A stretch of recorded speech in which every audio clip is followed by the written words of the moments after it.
Sa présence est en train de travailler parmi nous. Sa présence est en train de faire des choses qui étaient impossibles que les hommes puissent le faire, mais la présence de Dieu est en train de le faire. Gloire,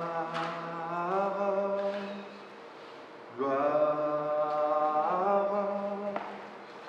gloire à l'agneau. Chantons gloire, gloire, gloire, gloire,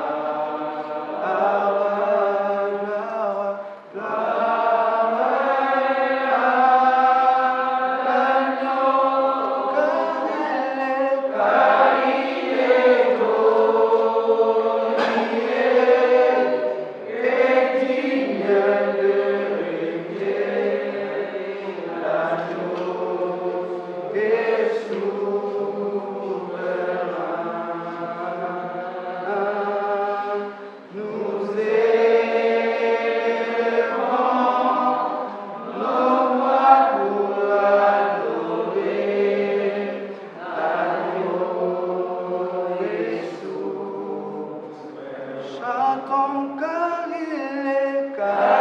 il est glorieux et digne de régner. L'agneau est souverain. Nous élevons nos mains, nous élevons Yahweh nos mains pour l'adorer.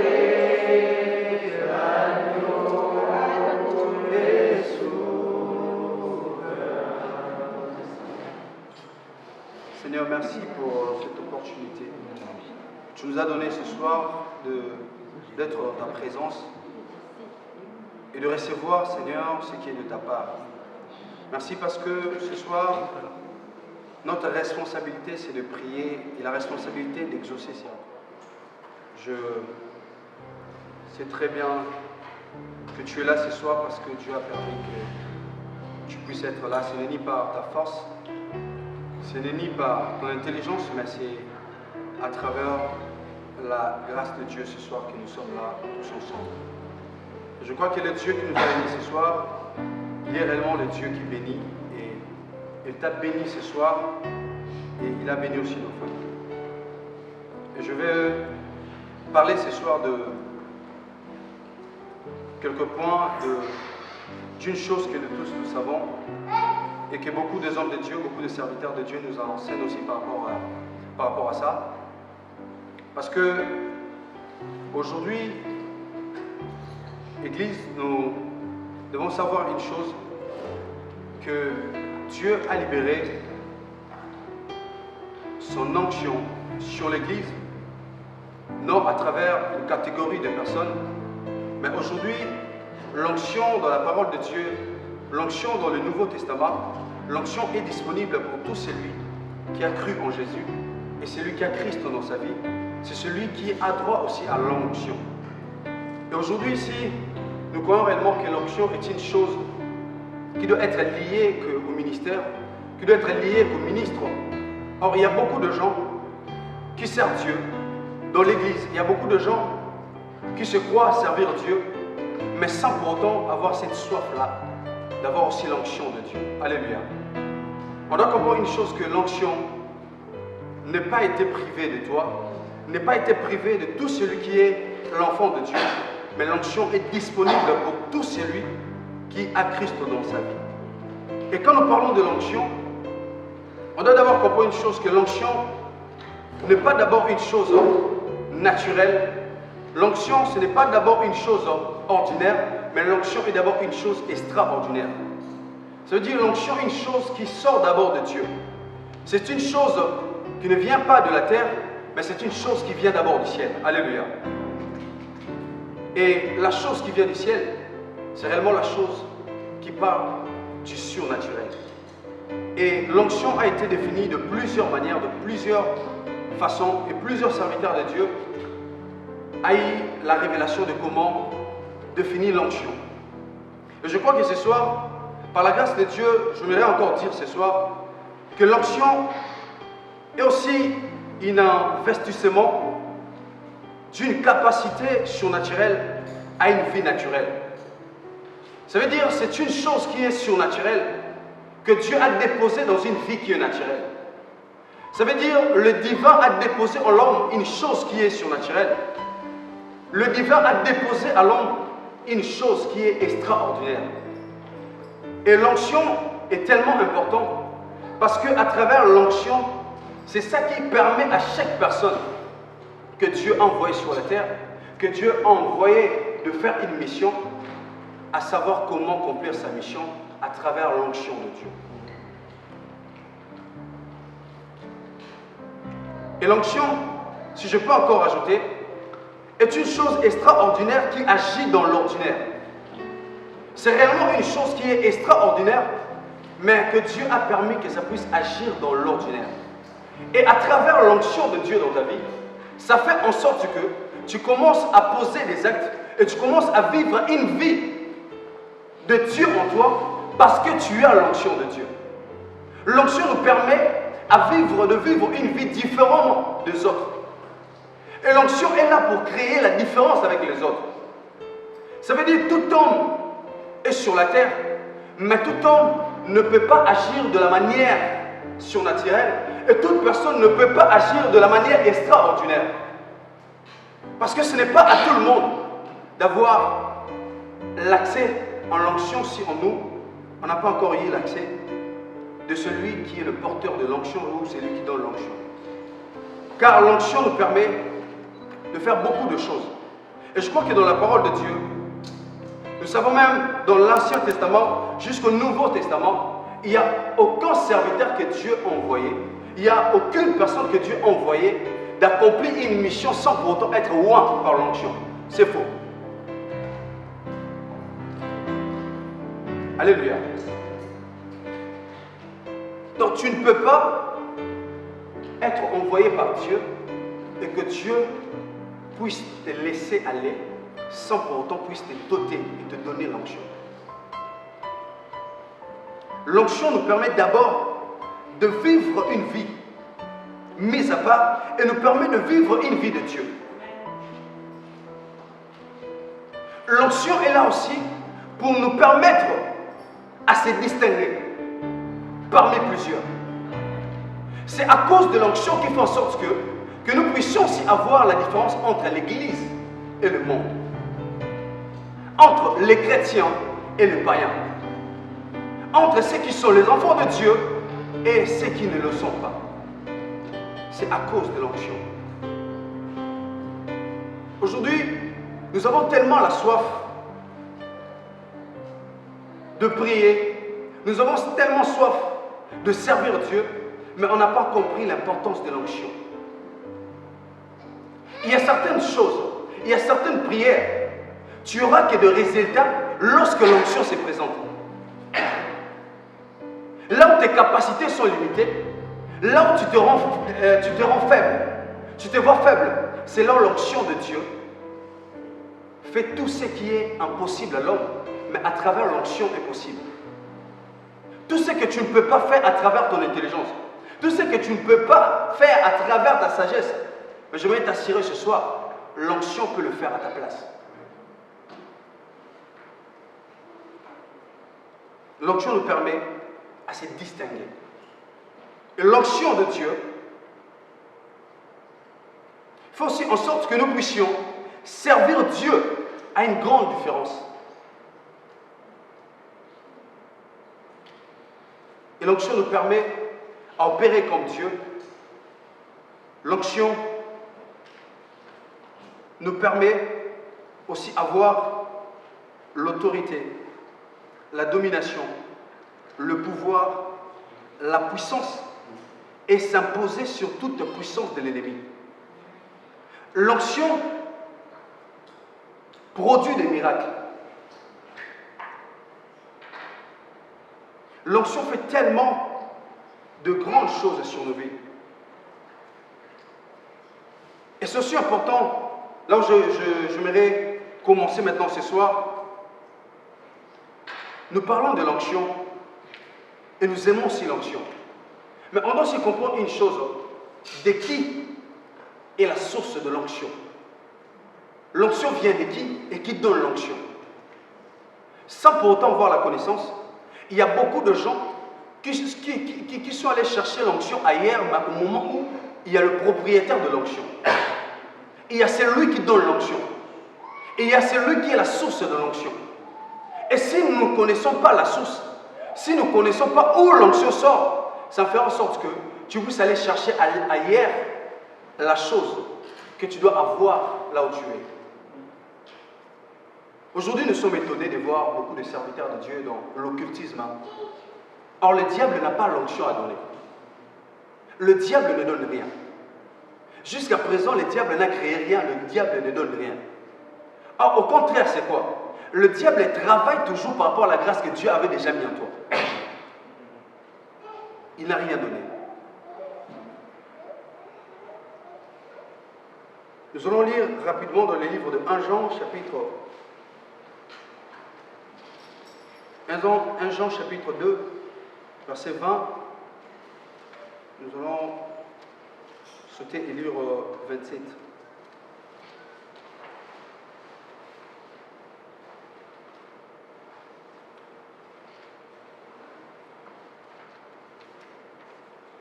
Celui qui a trouvé peut nous aider.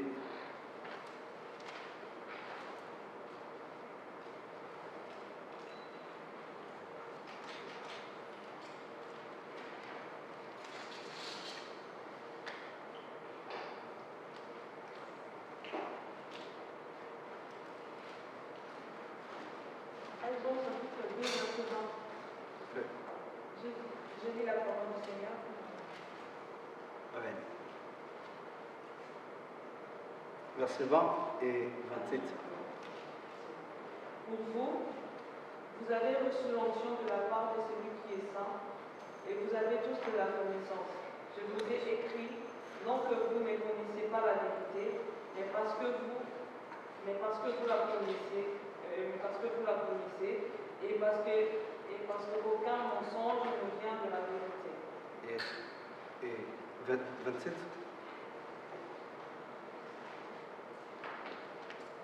Qui est menteur, sinon celui qui ne nie que Jésus-Christ est le Christ, c'est lui. 1 Jean 2, 27. 27. Oui. Pour vous, l'onction que vous avez reçue de lui demeure en vous, et vous n'avez pas besoin qu'on vous enseigne, mais comme son onction vous enseigne toute chose, qu'elle est véritable et qu'elle n'est point un mensonge, demeurez en lui, selon les enseignements qu'elle vous a donnés. Alléluia. Amen. Amen. Et c'est par là que nous allons bien comprendre de qui vient l'onction et qui est la source de l'onction. Et lorsque on vient de lire la parole de Dieu, nous allons comprendre que l'homme de Dieu est en train de parler. Jean ne parle pas simplement au ministre, mais il est en train de s'adresser à l'Église. Ça veut dire tout celui qui a Christ en lui, tout celui qui a cru en Jésus, il a le droit d'avoir l'onction de Dieu. Et la Bible dit, pour vous, vous avez reçu l'onction de la part de celui qui est saint. Et vous avez tout de la connaissance. Je vous ai écrit, non que vous ne connaissiez pas la vérité, mais parce que vous la connaissez et parce qu'aucun mensonge vient de la vérité. Et la vérité que Dieu veut réellement nous dire ce soir, l'Église, nous avons besoin de l'onction. Si aujourd'hui l'Église est en train de jouer dans beaucoup de choses, l'Église n'est pas capable à réaliser beaucoup de choses, l'Église est incapable d'accomplir beaucoup de choses parce que nous n'avons pas compris l'importance de l'onction. Parce qu'il y a une chose qui manque, c'est simplement l'onction. Et l'Église n'a pas compris de qui vient l'onction et qui est la source de l'onction. J'aimerais dire ce soir à une personne, l'onction vient de Dieu. L'onction vient du Saint-Esprit. Né par ailleurs si c'est né du Saint-Esprit. Sans le Saint-Esprit, il n'y aura pas l'onction. Sans la présence du Saint-Esprit, l'onction n'est pas là. L'onction n'a pas d'adresse. Parce que le Saint-Esprit n'est pas là.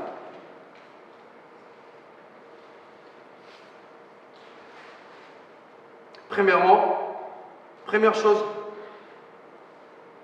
le Saint-Esprit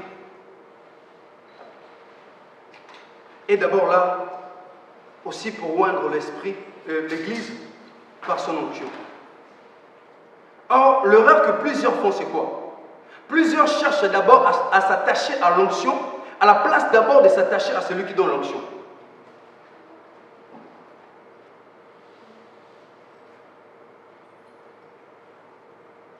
Et plusieurs cherchent d'abord à aimer l'onction, avant d'abord d'aimer celui qui donne l'onction. Et nous désirons d'abord l'onction avant de désirer celui qui donne l'onction. Or, c'est impossible sans la présence du Saint-Esprit, l'onction soit présente. C'est faux. Or, ce que nous devons faire, l'Église, c'est quoi? C'est d'abord de désirer celui qui amène l'onction en nous, à la place de désirer d'abord l'onction. C'est pour cela qu'il y a beaucoup de personnes, nous venons d'abord chercher la chose, à la place de chercher d'abord celui qui donne la chose. Or, celui qui est important, c'est d'abord celui qui donne la chose à la place de la chose. Car ce n'est pas d'abord la chose qui est importante, puisque c'est lui qui donne la chose.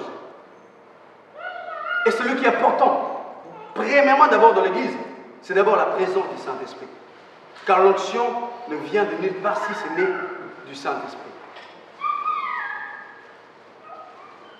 Je connais beaucoup de serviteurs de Dieu, beaucoup des enfants de Dieu prient pour avoir l'onction. Il a tellement cette soif-là de l'onction. Mais ce qui complique de ne pas avoir l'onction, parce que tu n'as pas encore compris l'importance de celui qui amène l'onction. C'est impossible d'être roi sans celui qui doit te oindre. C'est faux. C'est impossible. C'est impossible d'être roi sans celui qui doit te oindre. Ça veut dire que tu veux ou tu ne veux pas, tu auras toujours besoin de Samuel, parce que par Samuel que tu seras roi de l'onction de Dieu. Ensuite, nous ne savons pas l'importance de Samuel. Comment peux-tu avoir l'onction? Comment veux-tu avoir l'onction? J'aime toujours dire une chose. Le problème, ce n'est pas parce que l'esprit ne plus là. Le problème, ce n'est pas parce que l'esprit est devenu faible. Mais le problème est que l'Église d'aujourd'hui n'a pas compris l'importance de l'Esprit Saint. Ce qui a fait impacter l'Église primitive, ce n'était pas parce qu'ils ont d'abord marché avec Jésus. Non, ce n'est pas ça. Ensuite, nous comprenons très bien une chose. Tu vas comprendre que la manière dont Pierre a agi, la manière dont Pierre a opéré le miracle, c'était après avoir Christ rentré chez le Père. Et c'est ça qui a fait en sorte que Pierre puisse maintenant agir différemment de la manière dont il avait agi avant. Parce que le problème de Jésus n'était pas qu'il puisse rester à côté. Aujourd'hui, ce qui tue l'Église, c'est quoi? Nous laissons Jésus à côté à la place que Jésus puisse être en nous. Or, lorsque Jésus quitte à côté et en toi, c'est là que tu vas comprendre que tu commences à agir comme Jésus. Tu commences à poser les actes comme Jésus, parce que Jésus se retrouve en toi.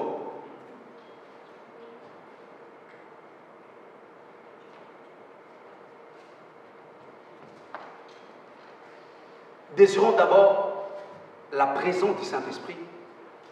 C'est là où l'onction sera présente. Aimons d'abord l'Esprit de Dieu. C'est là où l'onction sera présente. Laissons la place à l'Esprit de Dieu, l'onction sera présente.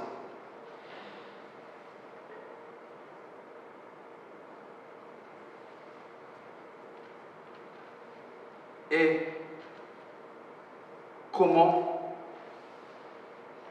Oui, nous savons que l'onction vient du Saint-Esprit. Et alors comment le recevoir aussi? Comment recevoir l'onction de Dieu? D'abord, première chose qui est conditionnée pour avoir et recevoir l'onction de Dieu, c'est d'abord tu dois accepter Christ comme ton Seigneur et Sauveur. Si tu ne le fais pas, il n'y aura pas d'onction. Il y a un jour, je suis en train de regarder une chose que un serviteur de Dieu, il est tellement jeune, il a un grand ministère au Congo. Il a dit, Église aujourd'hui, on doit être sérieux. Comment tu peux être un père spirituel d'un païen? On doit être sérieux. La personne, c'est un païen. Mais toi, tu es son père spirituel.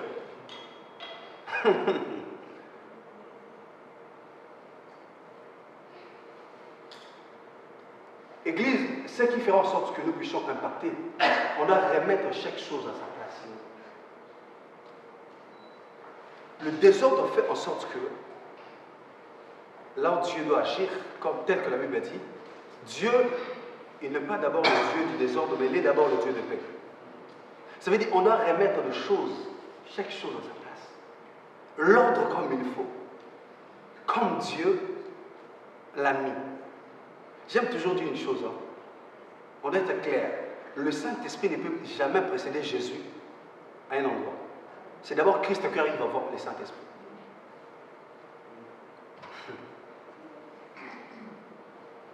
Je ne sais pas, tu n'as pas encore reçu Jésus, mais tu reçois le Saint-Esprit, c'est faux. Il y a beaucoup de gens de l'Église, ils parlent la langue, mais sans pour autant accepter Christ. Soyons sérieux. Église, soyons sérieux. Et c'est pour cela, l'Église d'aujourd'hui, il est tellement faible. Et en fait, nous avons tellement du désordre dans l'Église. Aujourd'hui, les diables ne forcent pas pour travailler dans l'Église. Parce qu'il sait tellement le gens qui facilitent les diables pour travailler, ce n'est que les gens de l'Église.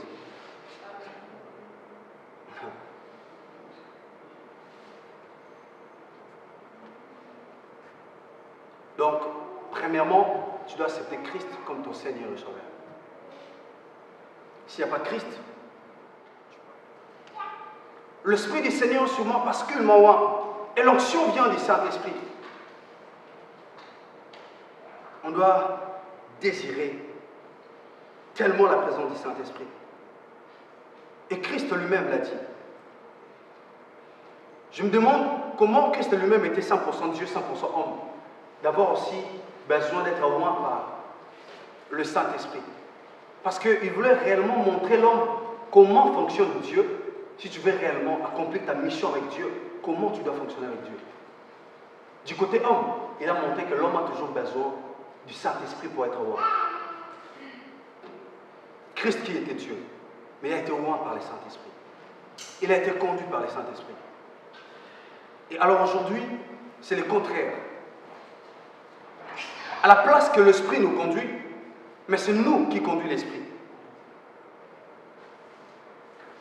Ça peut être impossible, donc sur cette terre, un aveugle puisse conduire celui qui voit. C'est impossible. Toi, tu es un aveugle, mais tu veux conduire celui qui voit. Oh, c'est impossible.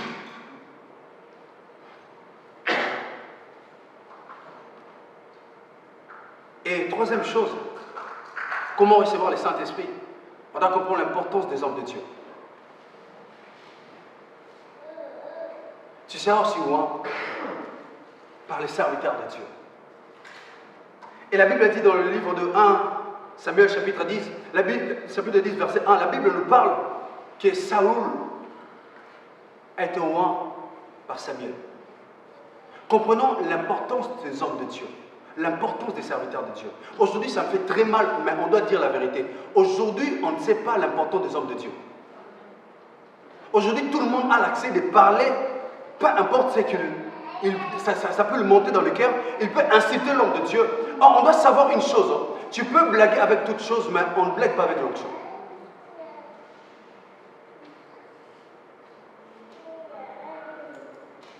Il y a un jour, l'homme de Dieu, le prophète Joël Francis Tatou, il a dit, il y a 2 fois, l'homme de Dieu ne peut jamais faire quelque chose de mal dans ta vie, mais c'est à cause de l'onction que Dieu a déposée en lui. Ça peut commencer maintenant à s'occuper de toi. Parce que c'est l'homme qui a été roi. Tellement il a été loin de Dieu, il a été loin aussi pour oindre les autres. Reconnaissons l'importance des hommes de Dieu. L'homme de Dieu n'est pas comme tout le monde.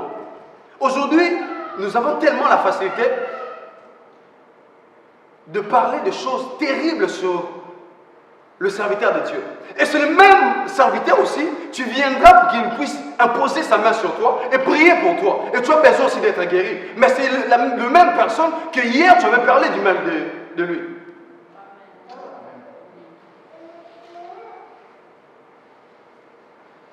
Il y a des choses où nous cherchons le diable. Nous combattons le démon. Mais ce n'est pas les démons. Mais c'est le manque du respect à travers les serviteurs de Dieu. C'est ce que la parole de Dieu dit.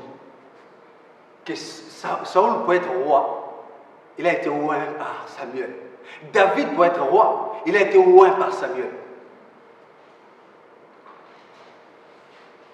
Ça veut dire la présence de Samuel, le fait que Samuel a été oint de Dieu, c'est à cause de ça, lui aussi a été envoyé de oindre l'autre. L'onction que tu cherches, Dieu te donnera, le Saint-Esprit te donnera à travers l'homme de Dieu.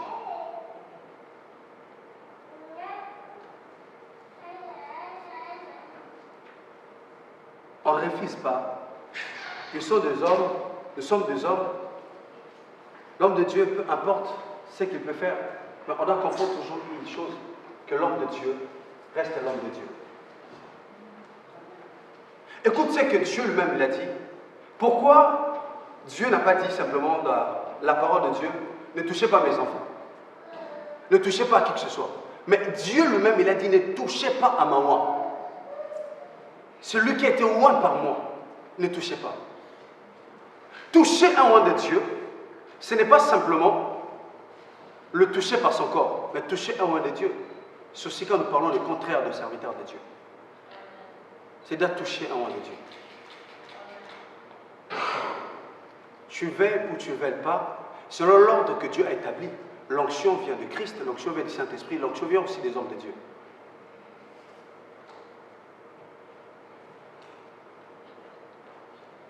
Moi, je serai oint par le Saint-Esprit.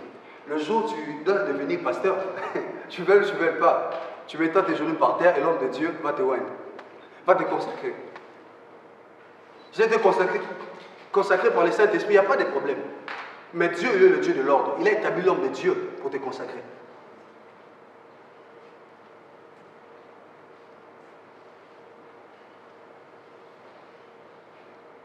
Amen. Hein?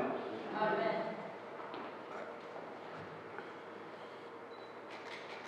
Comme je t'entends dire que tout enfant de Dieu a droit à l'onction.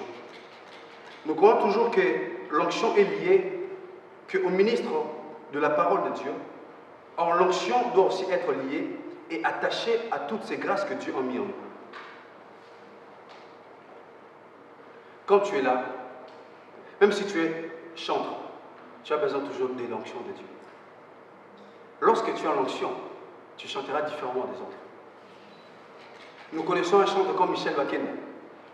Il n'a même pas une voix, je ne sais pas comment, une belle voix. Non. Mais ce qui fait en sorte que quand il chante, tu es touché, c'est à cause de l'onction qui est en lui. Et il a compris une chose, que même si je suis chanteur, c'est la mission que Dieu m'a envoyée sur la terre, j'ai besoin de l'onction. Et il a commencé à chercher l'onction de Dieu.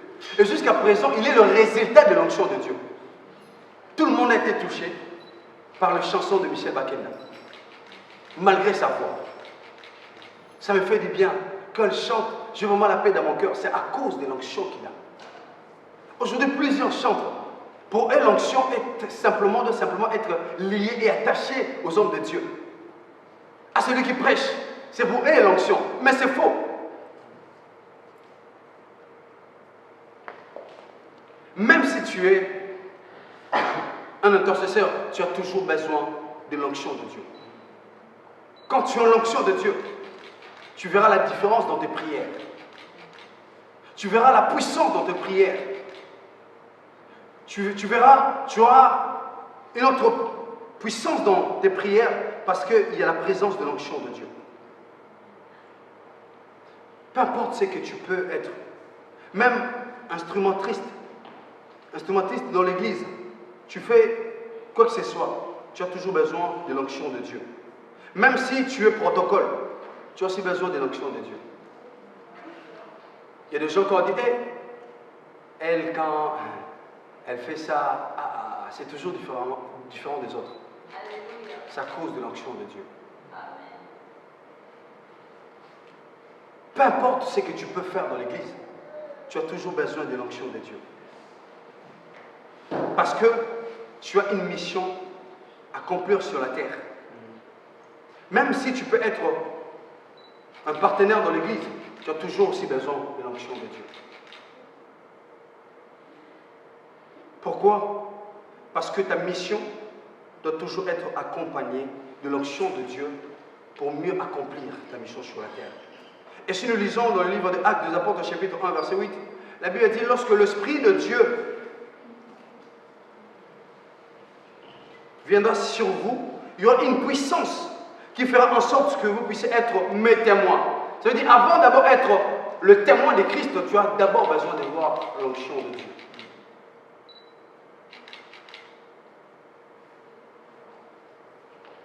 Tu as toujours besoin de voir l'onction de Dieu. Même si nous lisons dans le livre de Juge, chapitre 11, verset 6, nous allons comprendre. Même Gédéon, il avait aussi besoin de l'onction de Dieu pour accomplir sa mission. Mon frère, ta mission n'est pas simplement se retrouver, être pasteur, être prophète, être évangéliste. Mais peu importe la grâce que Dieu t'a donnée, cette grâce a toujours besoin de l'onction. De toutes ces grâces que Dieu nous a données. Quelle est la grâce que Dieu t'a donnée? Et l'onction, aussi ne pas garder simplement par notre sagesse, par notre intelligence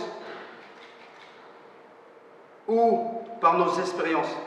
Mais il y a des choses qui font en sorte que nous puissions garder aussi l'onction en nous qui est très important. Tu peux avoir l'onction, mais le problème ce n'est pas simplement de voir l'onction, mais le problème aussi comment garder l'onction. Et deuxième chose, c'est quoi? On doit comprendre une chose, que l'onction ne peut jamais garder sa taille lorsque la personne est en train de grandir dans la présence de Dieu. L'onction aussi doit grandir. Donc c'est grandir parce que la personne est en train de grandir dans la présence de Dieu. L'onction ne peut jamais garder sa taille. Le jour où tu avais reçu Jésus, l'onction que tu avais, ça ne doit pas être la même chose quand tu grandis dans la présence de Dieu. L'onction aussi doit commencer à croître.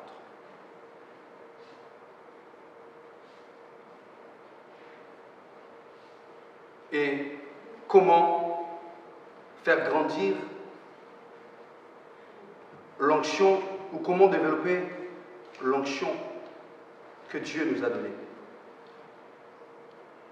Et j'avais écrit quelques points ce soir qu'on va partager ce soir. Première chose, on doit d'abord apprendre comment aussi rester longtemps dans la présence de Dieu. Si nous lisons dans le livre d'Exode, chapitre 34, versets 34 à 35, nous allons comprendre une chose, que Moïse désirait de rester longtemps dans la présence de Dieu.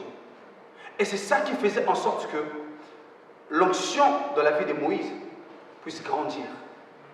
Et la Bible dit, lorsque Moïse sortait de la présence de Dieu, son visage était rayonné. Et l'onction était grandie. Et le peuple ne pouvait pas regarder Moïse parce que l'onction était débordée en lui. L'onction commençait à grandir et à croître en lui. On doit faire grandir notre onction.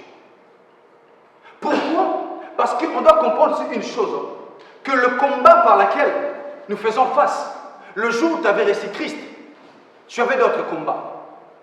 Le jour où tu deviens ministre de Dieu, il y a aussi d'autres combats. Et chaque combat ne porte pas la même dimension de la force. Et ça demande aussi la croissance de l'onction. Parce que l'onction que tu peux tuer les lions, l'onction que tu peux tuer l'ours, n'est pas la même chose avec l'onction que tu dois combattre Goliath. Parce que Goliath, c'est une autre dimension du combat.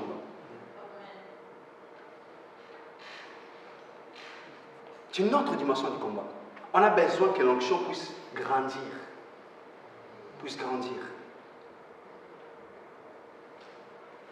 Rester longtemps dans la présence de Dieu. Pourquoi l'onction ne grandit pas en nous? Parce que nous ne désirons pas rester longtemps dans la présence de Dieu. Nous ne désirons pas beaucoup écouter Dieu. J'aime toujours dire une chose. Nous pensons simplement que la prière est le fait de dialoguer avec Dieu. Mais il y a certaines prières que l'homme de Dieu est en train de faire. La prière n'était pas que lui commence à parler à Dieu, mais la prière était que Dieu commence à parler à Moïse.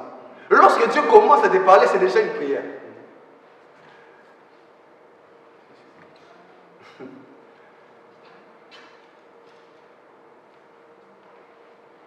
Et c'est ça qui a fait en sorte que Moïse puisse être un prophète, différemment aussi de beaucoup de prophètes. Quand tu désires l'onction, reste là. Je me demande comment il faisait de rester 40 jours, 40 nuits dans la présence de Dieu comme ça. Ni boire, ni manger. C'est normal qu'il puisse faire des espoirs avec Dieu. C'est normal qu'il puisse faire des choses qui nous étonnent. Parce que c'était un homme qui désirait de rester longtemps dans la présence de Dieu. Nous déjà, 2 heures de temps, c'est beaucoup. Quand je commence déjà à prier, on arrive que 2 heures de temps, c'est déjà beaucoup. Je suis fatigué. Il y a beaucoup de gens que j'invite dans l'église quand je dis, vous faites 4 heures. Hey, 4 heures. Mais c'est beaucoup. Moi je dis, wow, 4 heures c'est beaucoup. Mais nous voulons que l'onction croisse en nous. Non. Ce n'est pas ça. Amen. Et aussi, avoir une intimité profonde avec le Saint-Esprit. Lorsque tu as une intimité profonde avec le Saint-Esprit, fais en sorte que l'onction puisse croître en nous. Avoir une intimité profonde avec le Saint-Esprit, c'est très important. C'est très important. Et c'est ça qui fait en sorte que l'onction puisse grandir en toi, l'onction puisse croître en toi. Et aussi avoir un cœur rempli de soif. Rempli de soif. Et dans le livre de Psaume chapitre 42, verset 2, Psaume 37, 4, nous allons comprendre une chose que l'homme de Dieu est en train de désirer. Le roi David, que j'aime aussi appeler le prophète David, il avait tellement un cœur assoiffé. Lorsque tu as un cœur assoiffé, ça fera en sorte que l'onction puisse croître en toi.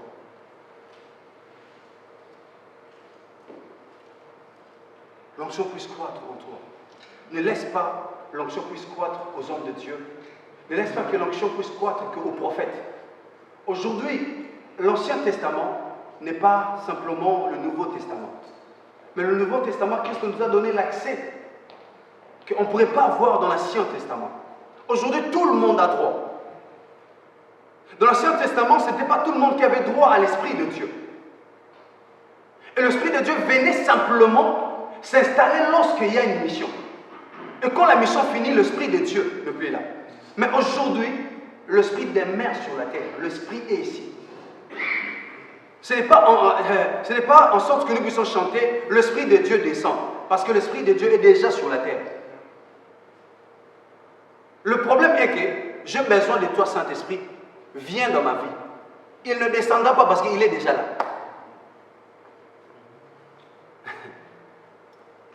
Son demeure n'est plus dans les cieux, c'est ici.